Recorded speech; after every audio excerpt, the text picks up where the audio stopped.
Di tengah hamparan dataran subur Sulawesi Selatan, mengalir dua kisah dari masa silam yang menyatu dalam satu wilayah bernama Sidenreng Rapang.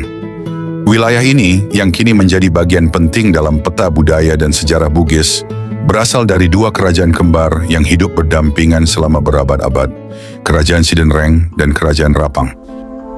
Konon, nama Sidenreng berawal dari sebuah peristiwa sakral di masa lampau. Seorang bangsawan tengah berburu di sekitar danau yang sunyi. Dalam kesendiriannya, ia melepaskan anak panah ke tengah danau. Saat anak panah itu menembus permukaan air, terdengar suara nyaring yang tak biasa, suara yang menggema sambung menyambung, seolah alam ingin berbicara. Masyarakat setempat meyakini bahwa suara itu adalah pertanda dari para leluhur.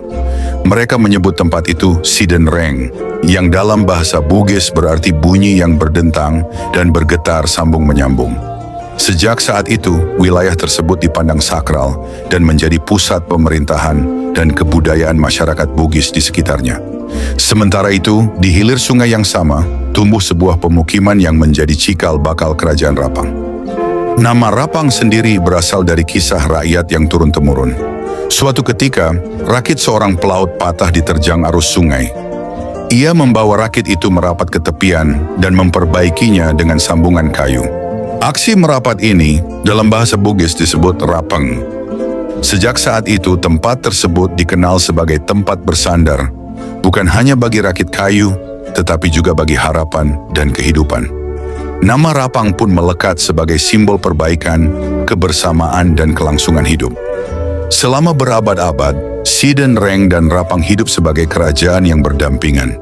Meski berdiri sendiri-sendiri, keduanya diikat oleh darah, adat, dan rasa persaudaraan.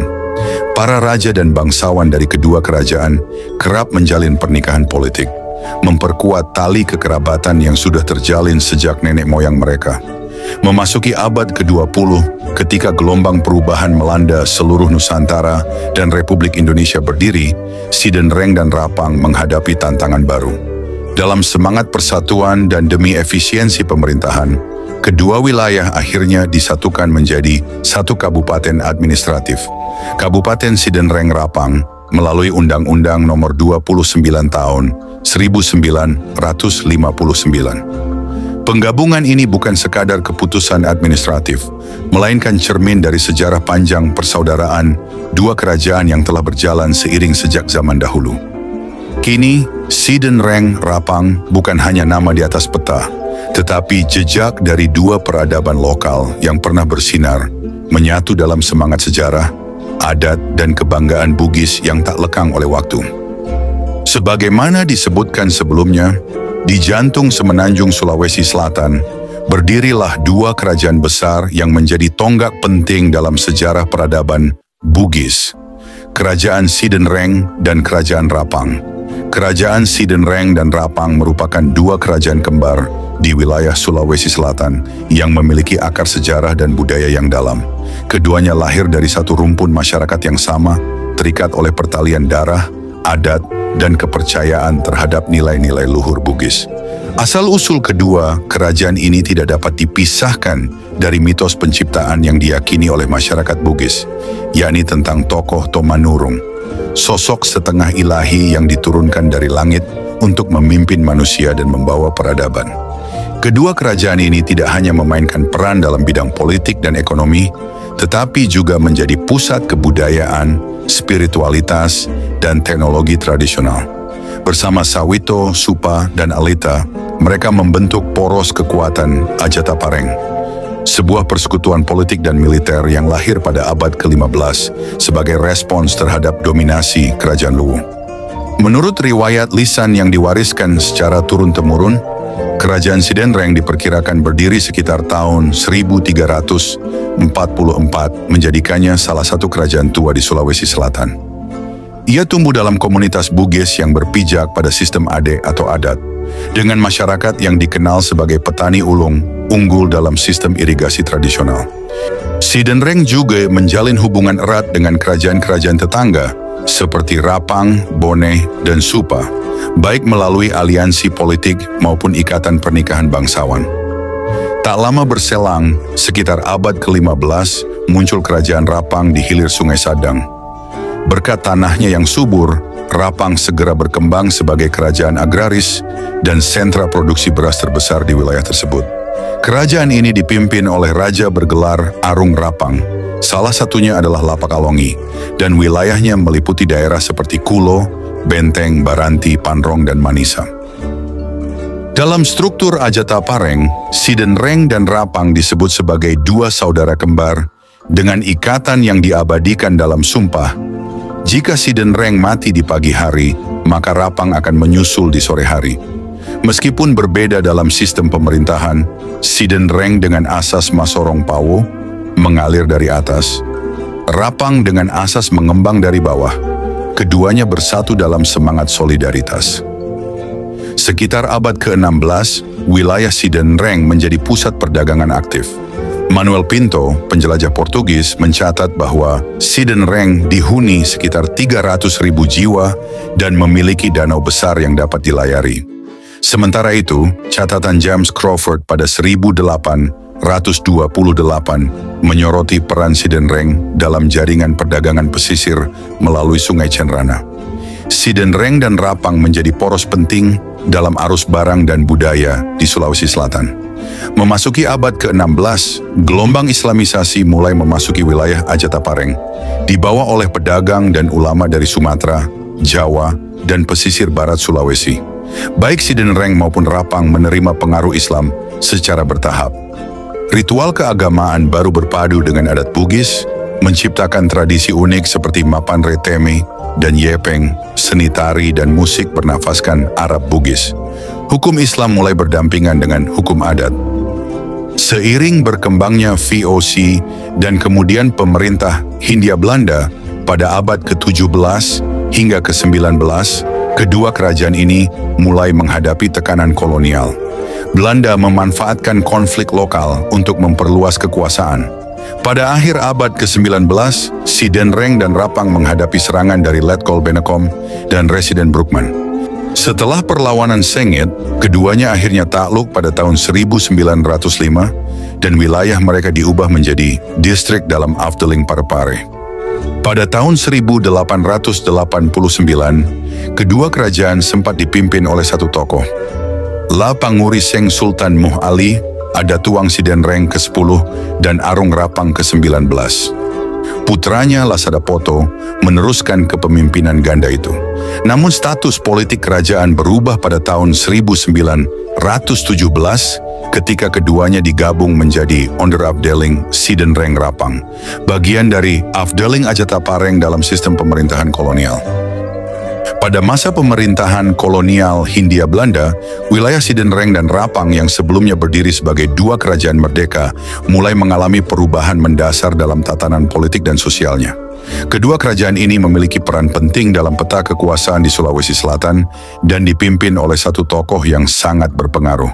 Adatuang Sidenreng ke-12 sekaligus Arung Rapang ke-20 Lasadapoto. Beliau dikenal sebagai pemimpin yang cerdas, diplomatis, dan berupaya mempertahankan kedaulatan daerahnya di tengah tekanan ekspansi kolonial Belanda. Perlawanan terhadap Belanda berlangsung sengit, namun pada akhirnya, pada tahun 1905, kerajaan Sidenreng dan Rapang dipaksa menyerah kepada kekuasaan kolonial. Penyerahan ini bukan hanya simbol kekalahan politik, tetapi juga menjadi titik balik penting dalam sejarah lokal, ketika sistem kekuasaan tradisional mulai digantikan oleh sistem pemerintahan kolonial. Wilayah Sidenreng Rapang kemudian diorganisasi sebagai Onderafdeling Sidenreng Rapang, yakni cabang pemerintahan di bawah Afdeling Parepare. Seorang kontroler Belanda ditunjuk untuk mengawasi wilayah ini dan berkedudukan di Rapang, pusat kegiatan pemerintahan kolonial setempat. Selain wilayah inti, daerah adat yang disebut regen, yang sebelumnya berada di bawah otoritas adat, turut dimasukkan ke dalam kerangka administratif kolonial, mengurangi otonomi pemerintahan tradisional.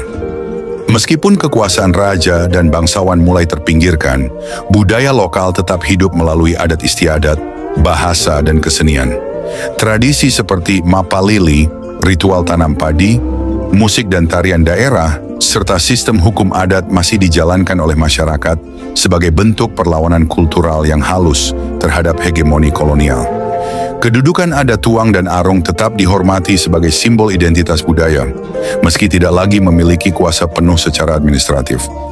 Setelah Belanda menyerah kepada Jepang pada awal 1942, wilayah Sidenreng Rapang, seperti banyak daerah lain di Hindia Belanda, jatuh ke tangan kekuasaan militer Jepang. Masa pendudukan ini menandai babak baru dalam sejarah lokal, ketika tatanan kolonial lama digantikan oleh sistem pemerintahan Jepang yang lebih terpusat dan otoriter. Meskipun demikian, struktur administratif warisan Belanda masih dipertahankan dalam beberapa bentuk. Secara administratif, Sidenreng Rapang pada masa pendudukan Jepang tetap diakui sebagai wilayah regen, kewedanaan, sebuah satuan pemerintahan yang sebelumnya digunakan oleh Belanda. Namun, di bawah kekuasaan Jepang, pengawasan terhadap wilayah ini dilakukan oleh Bunken Kanrikan, sebuah lembaga yang dibentuk untuk mengatur wilayah-wilayah adat dan memantau pelaksanaan kebijakan pemerintahan militer Jepang di tingkat lokal. Lembaga ini berfungsi sebagai penghubung antara sistem tradisional yang dipimpin para bangsawan lokal dengan struktur pemerintahan baru yang dijalankan oleh Jepang. Kontrol administratif tetap dilaksanakan dari Rapang, yang berperan sebagai pusat pemerintahan dan menjadi kedudukan kontrolir. Meskipun tidak terjadi perlawanan bersenjata secara terbuka terhadap pendudukan Jepang di Sidenreng Rapang, geliat perlawanan politik mulai tampak. Tokoh-tokoh masyarakat setempat menunjukkan bentuk perlawanan kultural dan ideologis, salah satunya melalui kegiatan organisasi politik. Seorang tokoh penting dalam pergerakan ini adalah Masagoni, yang aktif dalam Partai Serikat Islam Indonesia, PSII. Melalui PSII, Masagoni berupaya memperjuangkan kepentingan rakyat dan menanamkan semangat kebangsaan di tengah tekanan kekuasaan militer Jepang. Ia bahkan memimpin cabang PSII di wilayah adat Tuang Sidenreng, yang kelak menjadi bagian dari embrio pembentukan Kabupaten Sidenreng Rapang. Kondisi geografis juga berpengaruh terhadap dinamika pemerintahan dan gerakan politik saat itu. Rapang yang hanya berjarak sekitar 10 km dari pusat adat Tuang Sidenreng menjadi titik strategis dalam pelaksanaan kebijakan dan aktivitas sosial politik masyarakat. Di tengah tekanan dan pengawasan yang ketat dari pemerintah Jepang, benih-benih nasionalisme perlahan tumbuh menjadi dasar penting bagi perjuangan rakyat Sidenreng Rapang. Ketika pasukan Jepang memasuki wilayah Sidenreng dan Rapang pada awal tahun 1942, banyak rakyat menyambut mereka dengan penuh harap. Bagi masyarakat lokal, kedatangan Jepang memberi angin segar karena berhasil mengusir penjajah Belanda yang telah lama menanamkan kekuasaan kolonial di tanah mereka. Tidak ada perlawanan frontal yang berarti, karena Jepang awalnya tampil sebagai saudara tua yang menjanjikan kemerdekaan dan pembebasan bangsa Asia dari penjajahan Barat. Namun harapan itu perlahan berubah menjadi kekecewaan mendalam. Dalam waktu singkat, kebijakan militer Jepang mulai menampakkan wajah aslinya yang keras dan eksploitatif. Rakyat dipaksa menyerahkan hasil panen mereka, terutama padi, untuk memenuhi kebutuhan logistik tentara Jepang. Lumbung-lumbung pangan desa menjadi sasaran pengumpulan paksa, menyebabkan krisis pangan di kalangan masyarakat Sidenreng dan Rapang. Lebih dari itu, Jepang menerapkan sistem kerja paksa atau romusha. Pemuda-pemuda sidrap ditangkap dan dikirim untuk bekerja membangun jalan, jembatan di daerah-daerah terpencil, bahkan hingga keluar pulau. Banyak dari mereka tidak pernah kembali, menjadi korban kebrutalan dan kelalaian sistem yang hanya peduli pada hasil kerja, bukan nasib manusia.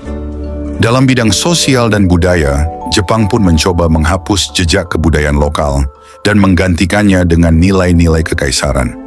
Rakyat diwajibkan melakukan seikrei, sebuah bentuk penghormatan kepada Kaisar Jepang dengan membungkuk ke arah Tokyo. Bahasa Jepang diajarkan dan dijadikan alat komunikasi resmi di sekolah-sekolah dan kantor-kantor pemerintahan. Namun masyarakat Sidenreng dan Rapang tidak tinggal diam. Mereka secara halus dan diam-diam menolak upaya indoktrinasi budaya ini, mempertahankan identitas lokal mereka di tengah tekanan penjajahan. Gerakan-gerakan politik dan perjuangan kemerdekaan yang mulai tumbuh pun tak luput dari pengawasan ketat. Jepang mencurigai setiap bentuk pertemuan dan organisasi rakyat.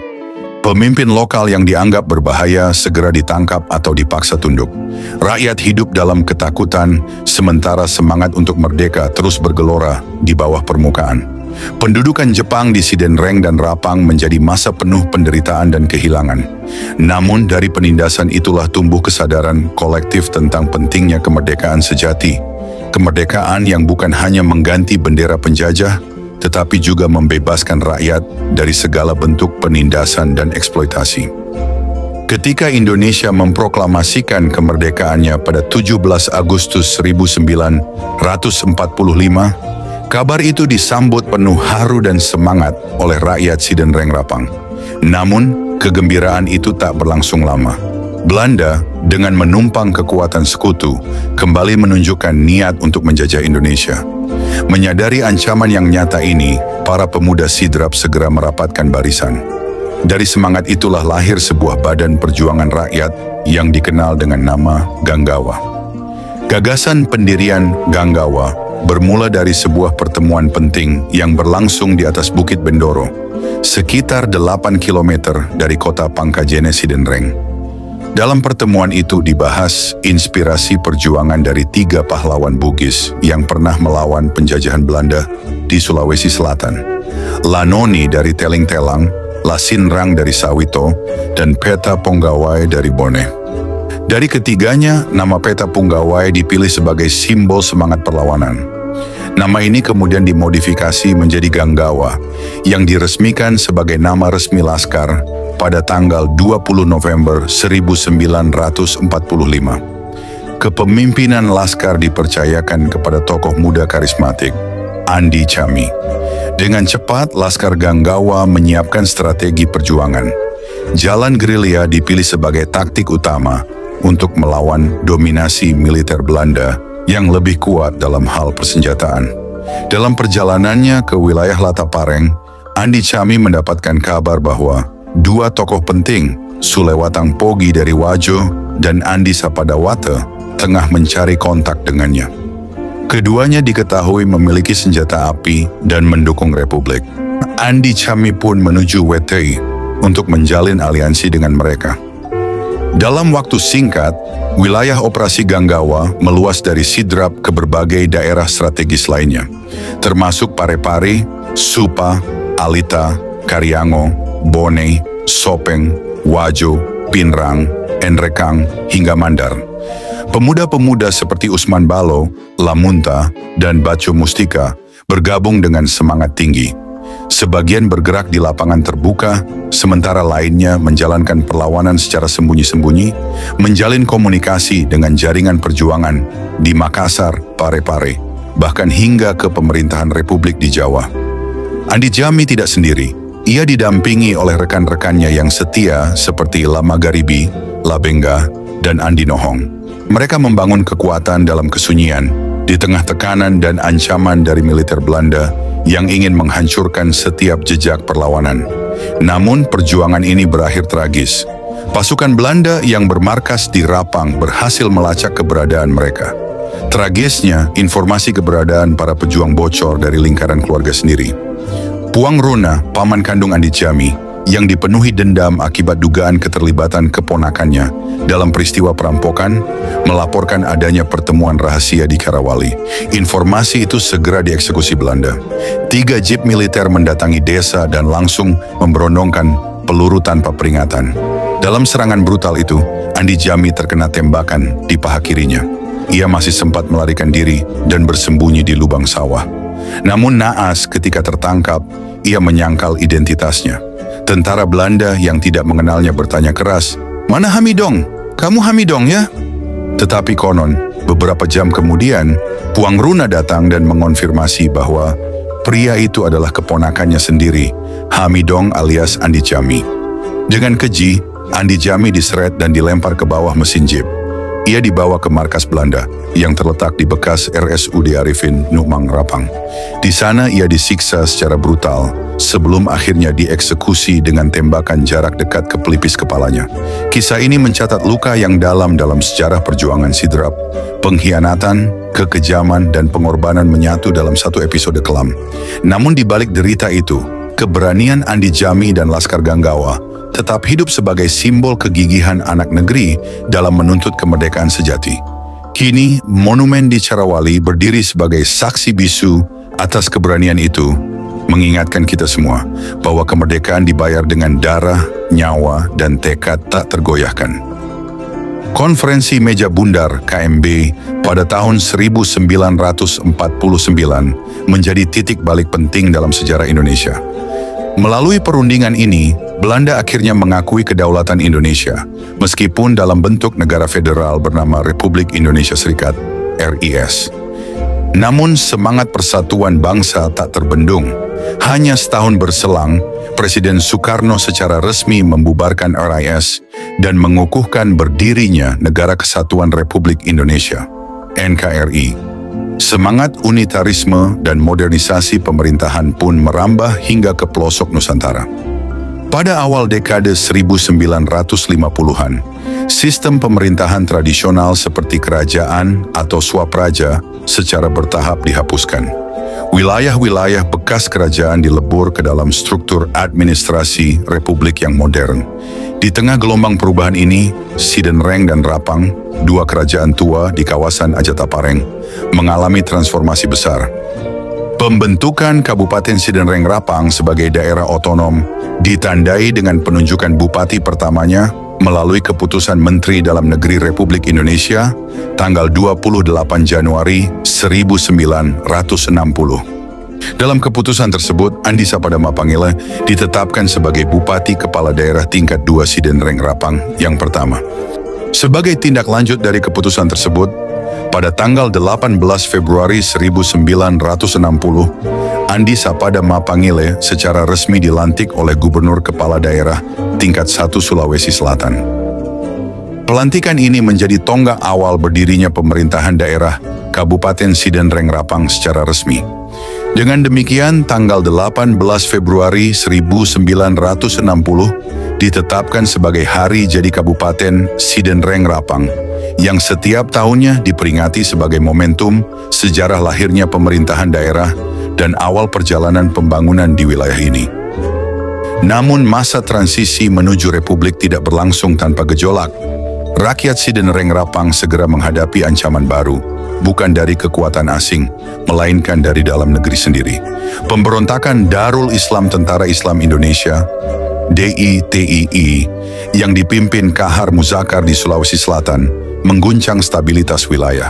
Wilayah Sidenreng Rapang sebagai bagian dari Ajatapareng menjadi salah satu medan penting dalam konflik ini. Pertempuran terbuka terjadi antara pasukan DITII dan pasukan pemerintah, termasuk Tentara Keamanan Rakyat, TKR, yang dipimpin oleh Usman Balo. Benteng Rapang menjadi salah satu titik strategis dalam pertahanan DITI, menyaksikan pertempuran sengit yang meninggalkan luka sosial mendalam. Kekacauan melanda masyarakat, rumah-rumah dibakar, penculikan dan pembunuhan merajalela, serta ketakutan menyelimuti kehidupan sehari-hari. Pemberontakan ini juga memecah kesatuan sosial. Sebagian masyarakat tertarik pada janji-janji ideologis DITII, sementara yang lain tetap setia pada pemerintah pusat. Dalam kekacauan ini, pemerintah pusat merespons dengan operasi militer berskala besar, seperti Operasi Tumpas, untuk menumpas kekuatan DITII di Sulawesi Selatan. Setelah bertahun-tahun konflik, pemberontakan akhirnya mereda dengan gugurnya Kahar Muzakar pada Februari 1965. Meski luka sejarah itu belum sepenuhnya pulih, Sidenreng Rapang perlahan bangkit dari keterpurukan. Pembangunan dimulai, infrastruktur dibangun kembali, dan roda pemerintahan Republik diperkuat. Di tengah perubahan sosial politik yang masif, masyarakat tetap memelihara akar budaya dan nilai-nilai leluhur. Cendekiawan Bugis adalah tokoh-tokoh intelektual dari etnis Bugis yang memiliki peran penting dalam pengembangan ilmu pengetahuan, sastra, hukum adat, agama, serta pemerintahan, baik di masa kerajaan tradisional maupun dalam konteks modern. Mereka umumnya dikenal karena pemikiran, tulisan, dan kontribusinya dalam membentuk identitas dan peradaban masyarakat Bugis. Di antara tokoh-tokoh besar dalam sejarah kebudayaan Bugis, nama Nenek Malomo menempati tempat istimewa sebagai seorang cendekiawan agung yang hidup pada masa kejayaan Kerajaan Sidenreng sekitar abad ke-16 Masehi. Ia dikenal sebagai penasihat dan pembimbing rakyat dalam menata kehidupan yang adil, makmur, dan taat hukum. Menurut sebagian sumber, Nenek Malomo hidup pada masa pemerintahan Lapatiroy Adatuang Sidenreng. Namun ada pula yang meyakini bahwa ia lahir lebih awal, yakni pada masa pemerintahan Raja Lapatedungi. Beliau wafat pada tahun 1654 di Alakuang dan meninggalkan warisan pemikiran yang abadi. Salah satunya tertuang dalam semboyan terkenal, Resopate Mangengi Namolomo Naletei Pamasedewata, yang berarti usaha yang sungguh-sungguh akan mengantar pada rahmat Tuhan. Pada masa lalu, setiap kerajaan Bugis memiliki seorang cendekiawan utama yang berperan sebagai penuntun moral dan pemikir strategis. 4 tokoh besar yang dikenang dalam sejarah Bugis antara lain: Kajau Lalidong dari Bone, Nenek Malomo dari Sidenreng, Topa Calepang dari Sopeng, dan Puangri Magalatung dari Wajo. Para cendekiawan ini tidak hanya berperan di dalam kerajaannya sendiri, tetapi juga menjalin hubungan intelektual dengan kerajaan lain. Mereka kerap mengadakan pertemuan diskusi untuk bertukar pikiran dan memperluas wawasan bersama. Salah satu forum intelektual yang paling bersejarah digelar di Cenrana, dihadiri oleh tokoh-tokoh besar seperti Kajau Lalidong dari Bone, Nenek Malomo dari Sidenteng Puangri Magalatung dari Wajo, dan Topa Calepang dari Sopeng. Dalam salah satu pertemuan tersebut, Nenek Malomo melahirkan sebuah prinsip hukum yang kemudian disepakati bersama. Hukum tidak mengenal anak dan cucu. Prinsip ini menegaskan bahwa hukum harus berlaku adil dan tidak pandang bulu, termasuk terhadap keluarga sendiri. Para cendekiawan Bugis juga menghasilkan pangadereng, yaitu sistem nilai dan norma yang menjadi pedoman hidup masyarakat Bugis. Pangadereng mencakup tata tertib kehidupan, baik dalam rumah tangga maupun dalam masyarakat luas, serta menjadi dasar bagi hukum adat dan tata pemerintahan. Nama Nenek Malomo sendiri sebenarnya adalah gelar. Dalam bahasa Bugis Sidrap, kata Malomo berarti mudah, merujuk pada kemampuannya memecahkan persoalan dengan bijak dan lugas. Nama aslinya diyakini Lapagala, meskipun ada pula yang menyebutnya Lama Karaung. Ia dikenang sebagai sosok intelektual yang menguasai hukum dan pemerintahan, sekaligus berwatak jujur, adil, dan tegas. Tak hanya dikenal sebagai pemikir besar, juga tercatat sebagai salah seorang tokoh penyebar agama Islam di wilayah Sidrap. Warisan nilai-nilainya tetap hidup dalam masyarakat Bugis hingga kini, menjadikan Nenek Malomo sebagai simbol keadilan, kebijaksanaan, dan integritas dalam sejarah budaya Bugis. Warisan Kerajaan Sidenreng dan Kerajaan Rapang tak lenyap di telan zaman. Bahasa Bugis tetap hidup di tengah arus globalisasi, begitu pula seni-seni tradisional seperti Pakacaping, Padupa, dan Padendang. Upacara adat seperti Mapaci dan Mapatetong Bola terus diwariskan lintas generasi. Anak-anak Sidenreng Rapang tumbuh mengenal permainan tradisional seperti Maleba, Magasing, Terompah Panjang, dan Egrang, menjaga identitas lokal mereka. Situs-situs bersejarah seperti Makam Syekh Keramat Padomai, Langgaratungga, dan bangunan kolonial menjadi penanda sejarah panjang wilayah ini. Legenda-legenda lokal seperti Nenek Malomo dan Lawele terus diceritakan sebagai cermin kearifan lokal. Pengetahuan tradisional, mulai dari seni ukir batu hingga pembuatan kecapi Bugis Sidrap, diwariskan dengan kebanggaan. Dengan demikian, Sidenreng dan Rapang bukan sekadar nama-nama kerajaan yang telah tiada. Keduanya adalah simbol peradaban Bugis yang dinamis, tangguh, dan adaptif. Dari masa pramodern, penjajahan kolonial, hingga era Republik, mereka telah menjadi saksi sekaligus pelaku sejarah Sulawesi Selatan, membentuk jati diri masyarakat Sidenreng Rapang yang hidup, tangguh, dan kaya nilai hingga hari ini.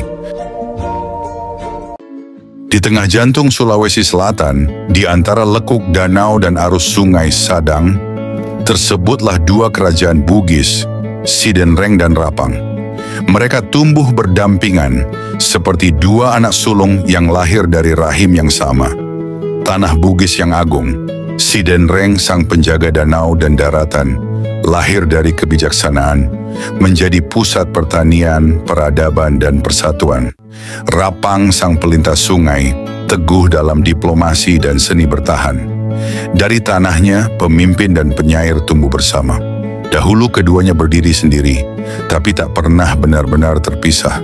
Persaudaraan mereka bukan sekadar aliansi, tapi jiwa yang terikat dalam sumpah nenek moyang untuk menjaga tanah, untuk merawat adat. Ketika dunia berubah, ketika batas kabupaten ditetapkan, Sidenreng dan Rapang bersatu dalam satu nama, Sidenreng Rapang.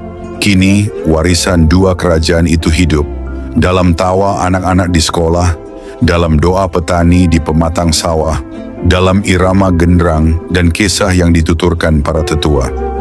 Sidenreng dan Rapang bukan hanya wilayah, mereka adalah jiwa, dua yang menjadi satu dalam semangat Bugis yang tak pernah padam. Terima kasih. Salamat kepada salama. Maaf segala hilaf. Wassalamualaikum warahmatullahi wabarakatuh.